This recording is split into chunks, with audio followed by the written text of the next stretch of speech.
এদিকে সচিবালয়ে সংঘর্ষের ঘটনায় শাহবাগ থানায় দায়েরকৃত মামলায় ২২ আনসার সদস্যকে গ্রেফতার দেখানো হয়েছে। এর মাঝে ৭ জনের ৩ দিনের রিমান্ড দিয়েছেন আদালত। এ বিষয়ে সহকর্মী ফয়সাল মাহমুদের কাছ থেকে আরও তথ্য জানব। ফয়সাল, একটু জানাবেন, আপনি তো সিএমএম আদালতে আছেন, সচিবালয়ে ভাঙচুর নাশকতার মামলার শুনানিতে কি নির্দেশ দিল আদালত, কি জানতে পারলেন?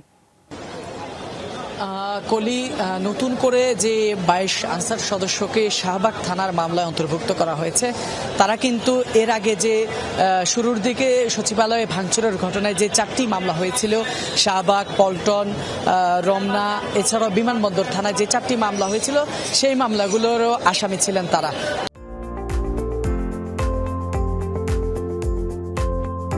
তবে এই ২২ জনকে বিশেষ করে নতুন করে শাহবাগ থানায় যে মামলাটি হয়েছে সেখানে অন্তর্ভুক্ত করা হয়েছে এবং আজকে তাদের আবারও আদালতে তোলা হয়েছে।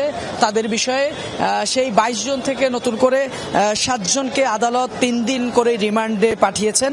অধিকতর তাদের কাছ থেকে আরও তথ্য বের করার জন্য পুলিশ তাদেরকে রিমান্ড চেয়েছিলেন। সে জায়গায় আদালত শুনানি শেষে তাদেরকে 3 দিন করে মঞ্জুর করেছেন এবং বাকিদের সবাইকে এরপরে আদালতে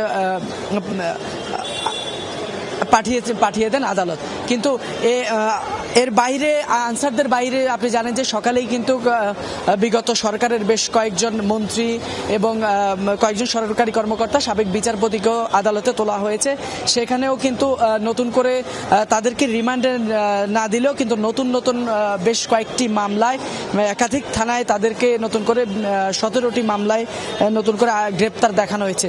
তার মধ্যে বিচারপতি মানিক, তাকে প্রথমবারের মতো ঢাকার আদালতে তোলা হয়েছে এবং তাকে সর্বোচ্চ 6টি মামলায় গ্রেপ্তার দেখানো হয়েছে। তবে আমরা তার বিষয়ে জানতে পেরেছি যে দুপুর নাগাদ তাকে হয়তো আদালতে তোলা হতে পারে।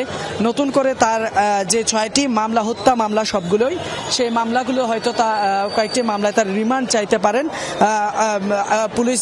সেই জায়গায় এখনো পর্যন্ত আমাদের কাছে আসলে কলি তেমন কোনো তথ্য নিশ্চিত হতে পারেনি। তবে কিছুক্ষণের মধ্যে হয়তো আনতে পারে আদালতে, সেটি এখন পর্যন্ত আমাদেরকে আদালতের আইনজীবী। ধন্যবাদ আপনাকে ফয়সাল।